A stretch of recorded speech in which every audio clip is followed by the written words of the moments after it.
오늘 우리에게 주신 하나님의 말씀은 사도행전 13장 1절에서부터 12절 말씀입니다. 제가 가지고 있는 신약 209페이지입니다. 사도행전 13장 1절부터 12절 말씀을 우리 모두 함께 같이 합독하겠습니다. 사도행전 13장 1절부터 12절 말씀입니다. 안디옥 교회에 선지자들과 교사들이 있으니 곧 바나바와 니게르라 하는 시몬과 구레네 사람 루기오와 분봉왕 헤롯의 젖동생 마나엔과 및 사울이라. 주를 섬겨 금식할 때에 성령이 이르시되 내가 불러 시키는 일을 위하여 바나바와 사울을 따로 세우라 하시니 이에 금식하며 기도하고 두 사람에게 안수하여 보내니라.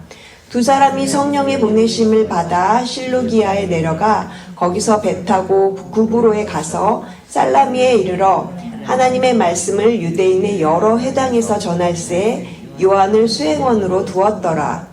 온 성 가운데로 지나서 바보에 이르러 바 예수라 하는 유대인 거짓 선지자인 마술사를 만나니 그가 총독 서기오 바울과 함께 있으니 서기오 바울은 지혜 있는 사람이라. 바나바와 사울을 불러 하나님의 말씀을 듣고자 하더라. 이 마술사 엘루마는 이 이름을 번역하면 마술사라. 그들을 대적하여 총독으로 믿지 못하게 힘쓰니 바울이라고 하는 사울이 성령이 충만하여 그를 주목하고 이르되 모든 거짓과 악행이 가득한 자요 마귀의 자식이요 모든 의의 원수요 주의 바른 길을 굳게 하기를 그치지 아니하겠느냐. 보라 이제 주의 손이 내 위에 있으니 내가 맹인이 되어 얼마 동안 해를 보지 못하리라 하니 즉시 안개와 어둠이 그를 덮어 인도할 사람을 두루 구하는지라. 이에 총독이 그렇게 된 것을 보고 믿으며 주의 가르치심을 놀랍게 여기니라. 아멘. 오늘 저희가 읽은 이 본문으로 오늘 선교하는 공동체 이러한 제목으로 함께 안디옥 교회가 어떻게 선교하는 공동체가 되었는지 오늘 본문 속에서 같이 알아보도록 하겠습니다. 사도행전은 크게 두 부분으로 나눌 수 있습니다. 베드로의 사역과 그리고 사도 바울의 사역으로 그렇게 크게 나누는데요. 12장까지는 베드로의 사역, 그리고 오늘 저희가 읽은 이 본문 13장부터 끝장까지 28장까지는 보통 사도 바울의 그 사역을 중심으로 쓰여져 있습니다. 그래서 오늘 저희가 읽은 이 13장 본문은 이제 본격적으로 사도들이 이제 전도 여행을 시작하는 이야기를 다루게 되는데요. 오늘 13장은 제1차 전도 여행을 준비를 시작하는 것으로 이제 시작을 합니다. 오늘 읽은 이 본문 속에서 안디옥 교회가 이방인을 향해서 선교하는 교회로 이제 선교하는 공동체로 나아가기 위해서 무엇을 준비하고 무엇을 행하였는지 저희가 같이 함께 알아보고자 합니다. 안디옥 교회는 선교하는 공동체로 나아가기 위해서 첫 번째 안디옥 교회에 다양한 일꾼들이 있었습니다. 우리 1절을 다 같이 함께 읽겠습니다. 1절입니다. 안디옥 교회에 선지자들과 교사들이 있으니 곧 바나바와 니게르라 하는 시몬과 구레네 사람 루기오와 분봉왕 헤롯의 젖동생 마나엔과 및 사울이라. 이방인 지역에 세워진 이 안디옥 교회는 이제 빛의 역할을 감당하기 위해서 다양한 민족적 배경을 가진 사람들이 리더로 세워졌음을 알 수 있습니다. 이들의 피부색과 민족성 그리고 신분과 문화적인 차이는 다르지만 이들에게 공통점이 있었는데 1절은 이들이 선지자들과 교사들이라고 말하고 있다는 사실입니다. 안디옥 교회에는 5명의 선지자들과 교사들이 있었습니다. 그들은 하나님의 말씀을 가르치는 자들이었습니다. 그들은 아마도 성경 지식이 많은 사람들이었을 것입니다. 지금도 그렇고 어느 시대에나 교회에는 이렇게 하나님의 말씀, 성경 말씀을 가르치는 사람들이 필요합니다. 사도 바울은 에베소서에서 주께서 혹은 사도로 혹은 선지자로 혹은 복음 전하는 자로 혹은 목사와 교사로 주셨으니 이는 성도들을 온전케 하며 봉사의 일을 하게 하며 그리스도의 몸을 세우려 하심이라고 말하고 있습니다. 그리스도의 몸인 교회를 세우기 위해서는 성경을 잘 알고 있는 리더들이 많이 필요하고 또 그러한 일꾼들을 세우는 것이 매우 중요합니다. 그래서 우리 교회는 12목장이 있고 또 많은 선생님들, 우리 초등부에도 우리 중고등부에도 굉장히 많은 선생님들이 있죠. 감사한 일입니다. 얼바인 우리 교회는 배우는 공동체로서 그리고 말씀을 배우고 가르치는 일에 헌신된 말씀의 일꾼이 많이 세워지기를 주님의 이름으로 축복합니다. 또 안디옥 교회는 선교하는 공동체로 나아가기 위해서 우리가 알아야 될 것은 두 번째로 그들은 예배하며 그리고 금식하며 기도했습니다. 우리 2절과 3절을 같이 읽겠습니다. 2절 3절입니다. 주를 섬겨 금식할 때에 성령이 이르시되 내가 불러 시키는 일을 위하여 바나바와 사울을 따로 세우라 하시니 이에 금식하며 기도하고 두 사람에게 안수하여 보내니라. 여기서 주를 섬긴다는 말의 의미는 예배하다라는 뜻입니다.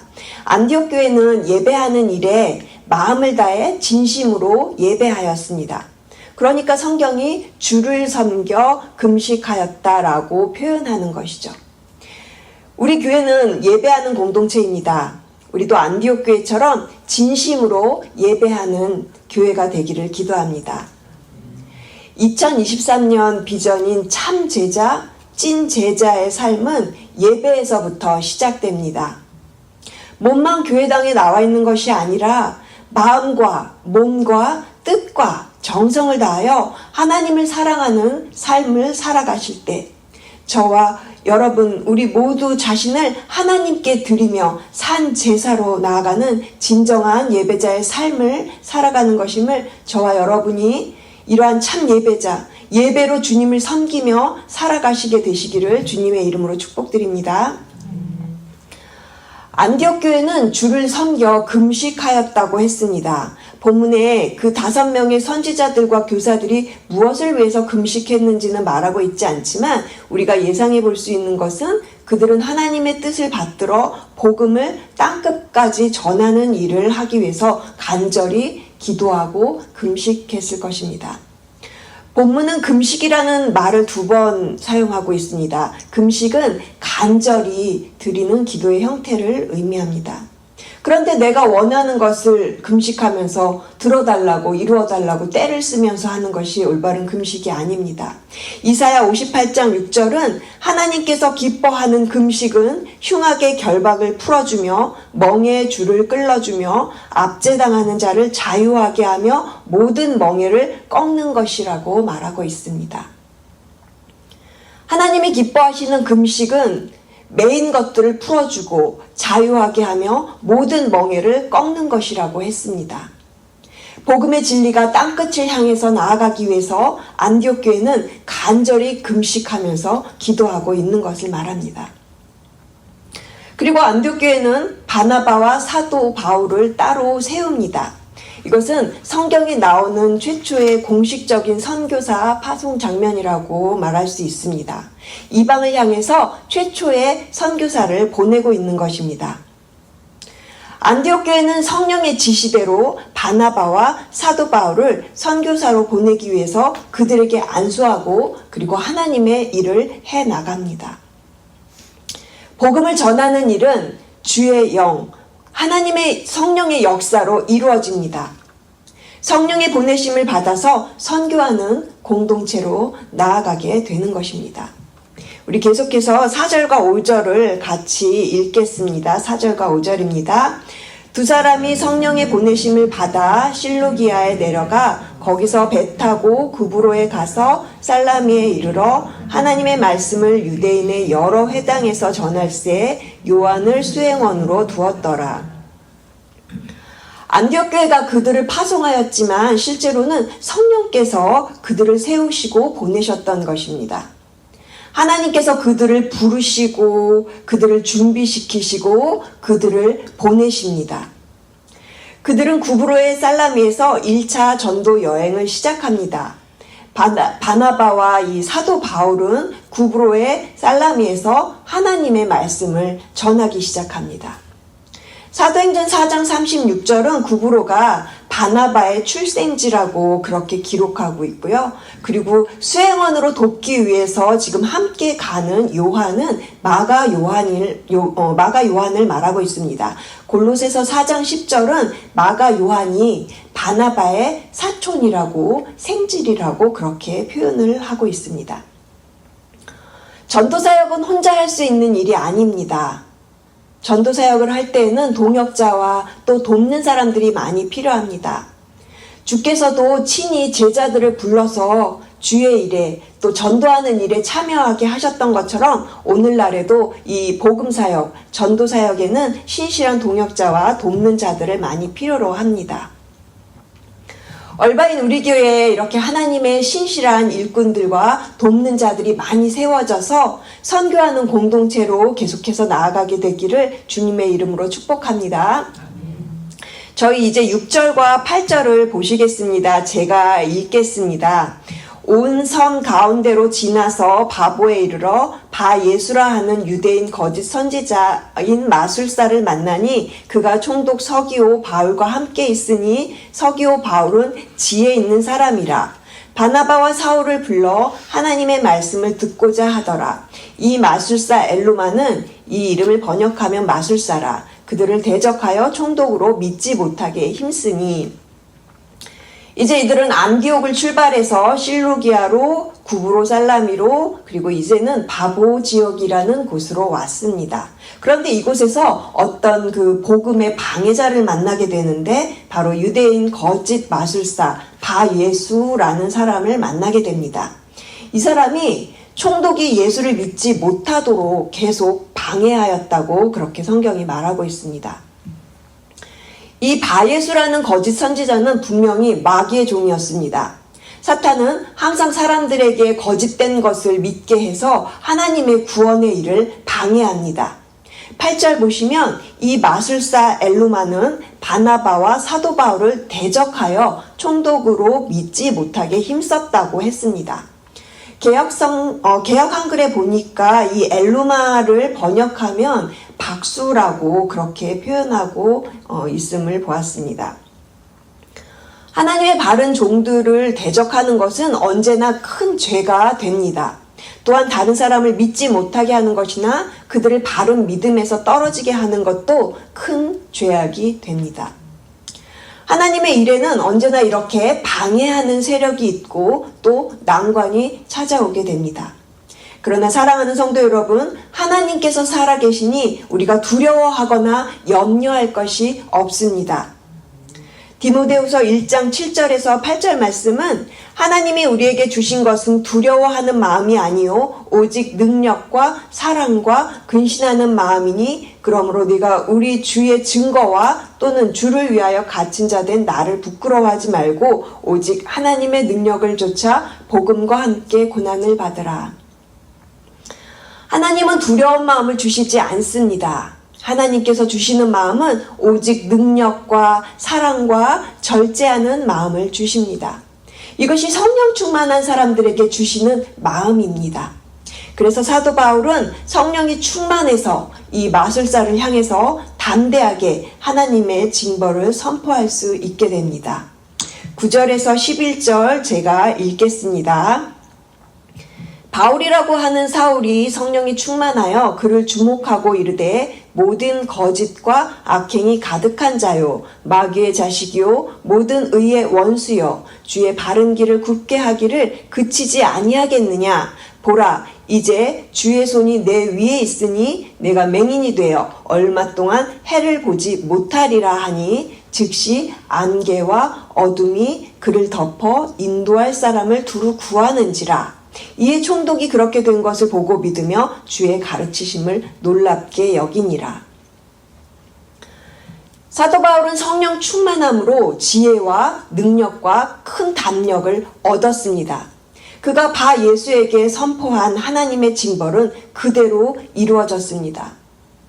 전도하는 일에 난관이 있었지만 하나님께서는 그 가운데서도 큰 능력으로 일하심을 보여주셨습니다. 마술사를 벌하신 것도 그렇지만 그것보다 로마 제국의 한 총독을 믿게 하신 하나님의 더 큰 은혜가 있음을 우리가 알 수 있습니다. 오늘 본문의 내용을 정리하겠습니다. 안디옥 교회가 선교하는 교회로 나아갔던 것처럼 얼바인 우리 교회가 선교하는 공동체로 계속해서 나아가기를 소원합니다. 다양한 일꾼들이 세워지고 예배하고 금식하고 기도하는 공동체로 하나님과 이웃을 사랑으로 섬기고 돌보면서 성령 충만한 얼바인 우리 교회 되기를 주님의 이름으로 축복합니다. 안디옥 교회는 땅끝으로 나아가는 선교의 일을 위해서 성령이 보내시고 성령께서 따로 세우라고 하시고 또 성령 충만하여 이 일을 하고 있음을 알 수 있습니다. 오늘 저와 여러분이 사도행전 이 후반부를 이제 시작하면서 안디옥 교회처럼 우리 공동체에도 성령의 놀라운 부르심과 세우심과 보내심이 일어나기를 소원합니다. 우리가 성령 충만을 구할 때 놀라운 역사와 하나님께 영광 돌리며 땅끝까지 복음을 전하는 일에 쓰임받게 될 것입니다. 저와 여러분이 이렇게 성령 충만하여서 우리 교회가 선교하는 공동체로 쓰임받게 되기를 주님의 이름으로 축원합니다. 저는 이번 사도행전 13장을 이렇게 묵상하고 기도하면서 하나님께서 정말 우리 교회, 우리 공동체를 사랑하시는구나 하면서 깊이 느꼈습니다. 물론 하나님께서는 모든 교회를 다 사랑하시죠. 하지만 아픔을 딛고 일어서는 교회를 더욱 사랑하시는 것 같습니다. 우리 교회는 아픔을 딛고 일어선 교회이기 때문에 사도행전에 나오는 초대교회처럼 고난을 딛고 세워진 교회라고 믿습니다. 사도행전의 초대교회처럼 그렇게 성령님께서 우리 공동체의 주인이 되어주시는 얼바인 우리 교회가 되기를 소망합니다. 그러기 위해서 우리가 주를 섬겨 금식하였던 안디옥 교회처럼 그렇게 성령의 임재가 가득한 예배, 성령의 기름 부심이 차고 넘치는 예배, 예배를 통해서 죄를 깨닫게 되고 그리고 예수 그리스도의 십자가의 보혈을 그 능력을 경험하게 되고 그리고 부활을 체험하고 거듭남을 경험할 수 있는 그런 예배들, 자녀들이 예언하고 젊은이들이 환상을 보고 아비들이 꿈을 꾸는 그런 역동적인 예배를 통해서 얼바인 우리 교회의 사역이 꿈틀거리고 활기를 띠며 성령의 기름 부으심을 통해서 각종 놀라운 은사들이 나타나기를 기도합니다. 지혜의 은사, 지식의 은사, 병 고치는 은사, 서로 돕는 은사, 각종 방언을 말하는 은사. 하지만 그 무엇보다 가장 큰 은사인 사랑의 은사가 넘쳐나기를 주님의 이름으로 축복합니다. 지난 6월 그 마지막 주인데요. 주일 설교 제목이 땅끝으로라는 그 주일 설교 제목으로 설교를 선포하셨습니다. 담임 목사님께서 똑같은 본문 내용으로 땅끝으로 나아가는 안디옥 교회가 바로 제가 오늘 말씀드렸던 것처럼 바나바와 사울을 금식하면서 기도로 세우고 이 일에 성령의 음성을 들으면서 순종하는 교회가 바로 안디옥 교회라고, 하나님께서 다양한 일꾼을 세워주시고 또 성령께서 주시는 부르심을 따라서 선교하는 공동체로 저희가 이 땅끝으로 나아가는 이 똑같은 설교 제목을 기억하고 저희가 들어봤습니다. 얼바인 우리 교회가 선교하는 공동체로 나아가기 위해서 저희 공동체는 몇 년에 걸쳐서 사도행전 설교를 많이 들어왔습니다. 제가 이 설교를 준비하면서 과거에 담임 목사님께서 설교하셨던 그 사도행전 본문들을 많이 이렇게 다시 들어보는 기회가 되었습니다. 그때는 왜 사도행전을 이렇게 말씀을 하시나 하고 이해가 되지 않았는데 다시 들어보니까 지금 저희 공동체가 이렇게 변하고 힘이 있어지고 그리고 이렇게 선교하는 공동체로 나아가기 위해서 그때 하나님께서 말씀으로 저희 공동체를 준비시켜 주시고 그렇게 말씀으로 먹여주셨더라고요. 그래서 정말 하나님께서 저에게 필요한 말씀들을 담임 목사님을 통해서 굉장히 우리에게 주셨구나, 우리가 정말 예배하는 공동체, 배우는 공동체, 돌보는 공동체, 그렇게 선교하는 공동체로 나아갈 수 있도록 말씀으로 준비해 주셨다는 걸 제가 이번에 많이 깨닫게 됐습니다. 기회가 되시면 과거에 그렇게 담임 목사님이 주일 설교하셨던 사도행전 본문들을 한번 들어보시는 것도 또 은혜의 시간이 되실 줄로 믿습니다. 사랑하는 성도 여러분, 땅끝은 영혼 구원의 일을 의미합니다. 각자에게 주신 땅끝이 다를 수 있습니다. 하지만 주님께서는 각자에게 가라고 하신 땅끝이 있습니다. 참 제자, 찐 제자로 불러주신 제자의 부르심의 사명이 있습니다. 그 부르심에 순종하며 가라고 하신 그 땅끝을 향해서 나아가는 선교하는 공동체로서 함께 예배하고 함께 기도하고 함께 그렇게 선교에 동참하는 저와 여러분 되시기를 주님의 이름으로 축원합니다. 기도하시겠습니다. 하나님 감사합니다. 안디옥 교회가 주님을 예배로 섬기며 영혼들을 위하여 금식하며 기도하였던 것처럼 우리도 그렇게 주님만을 예배하며 영혼들을 위해서 간절한 마음으로 나아가기를 구합니다. 오직 성령 충만을 구하며 가라고 하신 땅끝으로 갈 수 있는 제자들이 되게 하여 주시고 무엇보다 성령으로 말미암아 하나님의 사랑이 우리 마음에 가득 부어지기를 간절히 구합니다. 이 모든 말씀 감사드리며 살아계신 예수님의 이름으로 기도드렸습니다. 아멘.